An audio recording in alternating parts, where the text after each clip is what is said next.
স্বাভাবিক বিষয়।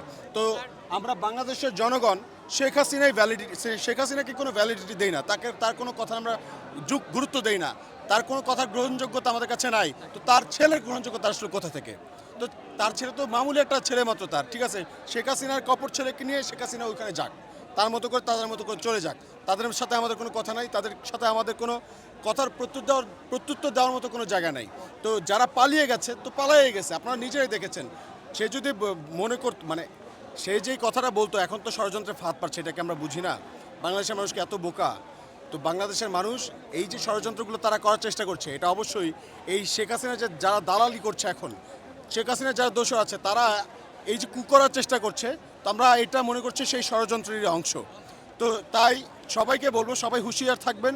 শেখ হাসিনার দালালকে যেখানে পাবেন সবাই ধরবেন, তাদেরকে ধরে নিয়ে আমাদেরকে মনে রাখতে হবে, আমাদেরকে বিচারের আওতায় নিয়ে আসতে হবে।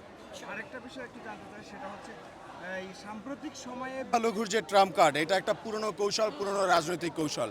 আমরা যারা এখানে সনাতন ধর্মী আমাদের ভাই বোন আছে, আমরা হলে থাকছে একসাথে, সবার সাথে আমাদের কথা হচ্ছে, যার যার বাড়িতে আমরা এলাকায় গিয়ে খোঁজ খবর নিয়েছি।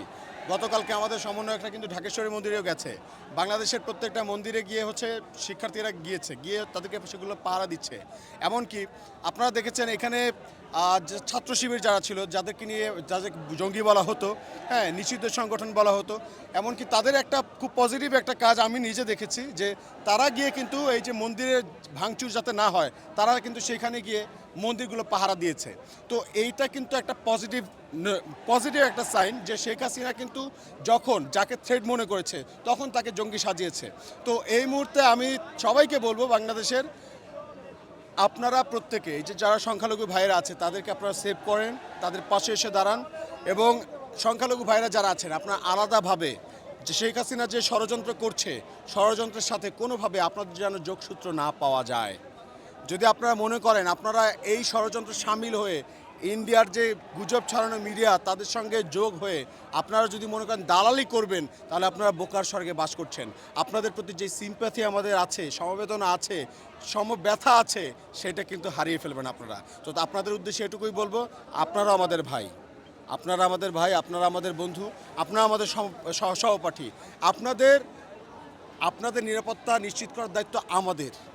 আপনারা আমাদের সাথে আসুন, আমরা একসাথে লড়াই করি, একসাথে রাজপথে থাকি।